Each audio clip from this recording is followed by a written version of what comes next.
నమస్తే, నేను మీ అశ్విని కుమార్. బంగ్లాదేశ్లో జరుగుతున్న దాడి ముఖ్యంగా భారతీయుల మీద, అందులో హిందువుల మీద ఈ దాడి జరుగుతూనే ఉంది. దీని మీద ప్రస్తుతం ఇప్పుడిప్పుడే నేషనల్ మీడియా, అందులో ఇండియా టుడే కూడా కొంత ఎక్స్క్లూజివ్ ఇచ్చింది. ఆ ఛానల్ అక్కడ ఒప్పుకుంది కూడా హిందువుల మీద దాడి జరుగుతున్నట్టుగానే.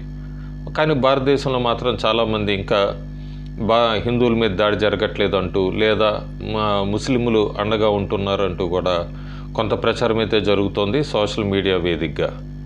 అలాగే ప్రతిపక్ష పార్టీలు కూడా ఎవరు ఎంతవరకు ఖండించలేదు హిందువుల మీద దాడి జరుగుతుందని, లేదా హిందువుల సేఫ్టీ అంతా కూడా ముఖ్యం అన్నది ఎవరు కూడా ఇంతవరకు కాంగ్రెస్ కూటమి నుంచి కూడా ఒక్క నాయకుడు మాట్లాడలేదు. అందరూ కూడా దీన్ని ఓటు బ్యాంక్ కింద చూస్తున్నారు. ఒకవేళ హిందువులకి మద్దతుగా ఏమైనా పలికితే కనుక ఇక్కడ మైనారిటీ ఓట్లు వాళ్ళకి రేపు పొద్దున ఎన్నికల్లో ఆ ఓట్లు రావేమో. అలాగే 2026లో, 25లో, 26లో, 27లో కొన్ని రాష్ట్రాల ఎన్నికలు ఉన్నాయి. అక్కడ మైనారిటీ ఓట్ బ్యాంక్ ఏమన్నా వాళ్ళకి గండిపడుతుందో అనే ఆలోచనలోనే ఉన్నారు. ఇవన్నీ దాటుకుంటూ ఒక వ్యక్తి మాత్రం ముందుకొచ్చారు. ముందుకు రావటమే కాకుండా ఆయన ట్వీట్ చేశారు. ట్వీట్ చేసి ఆయన ఆ ట్వీట్లో కూడా హిందువుల మీదే కాకుండా మైనారిటీస్ మీద దాడంతా కూడా ఖండించాలంటూ కూడా మొట్టమొదటి వ్యక్తి అని చెప్పచ్చు.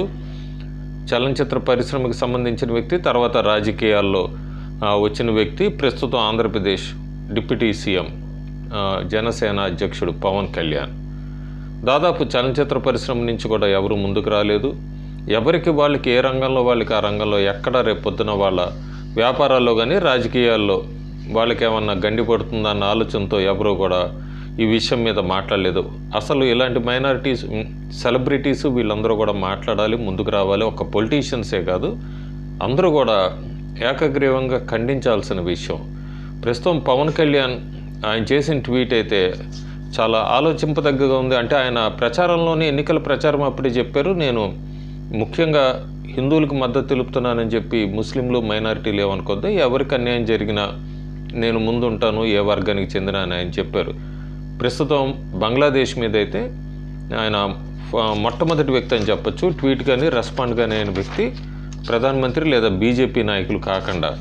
ఆయన ట్వీట్లో చాలా క్లియర్గా చెప్పారు, బంగ్లాదేశ్ కమ్యూనిస్ట్ పార్టీ సిపిబి ఈ లీడర్ ప్రదీప్ని హత్య చేసి వేలాడదీయటం ఇవంతా కూడా ఖండించాలని, అంతేకాకుండా హిందువుల మీద దాడి, మైనారిటీస్ అక్కడ క్రిస్టియన్స్ వీళ్ళందరి మీద దాడిని ఖండించాలంటూ కూడా ఆయన ట్వీట్లో పెట్టారు. అంతేకాకుండా ఇదంతా డిస్టర్బింగ్గా ఉంది అంటూ కూడా ఆయన ట్వీట్ని యునైటెడ్ నేషన్స్ హ్యూమన్ రైట్స్కి, అట్లాగే యునైటెడ్ నేషన్స్ హ్యూమన్ రైట్స్కి, బంగ్లాదేశ్ హై కమిషన్కి వీళ్ళందరికీ కూడా ఆయన ట్వీట్ని ఫార్వర్డ్ చేశారు. సో ప్రస్తుతానికి పవన్ కళ్యాణ్ ఇప్పటిదాకా ఆంధ్రప్రదేశ్, తెలంగాణ లేకపోతే తెలుగు రాష్ట్రాల వరకే ఆయన పేరు పరిమితమైంది. ఒక్క ట్వీట్తో మాత్రం మొత్తం భారతదేశంలో అందరి దృష్టిని ఆకర్షిస్తున్నారు.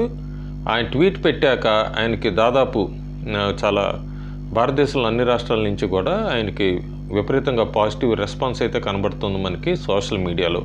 సో ఇది కూడా పవన్ కళ్యాణ్ మనం మెచ్చుకోవాల్సిన విషయమే. ఎందుకంటే ఆయన డిప్యూటీ సీఎం అయ్యాక ఆంధ్రప్రదేశ్లో కొద్దిగా సరికొత్త రాజకీయాలకు వేదికగా నిలుస్తున్నారు.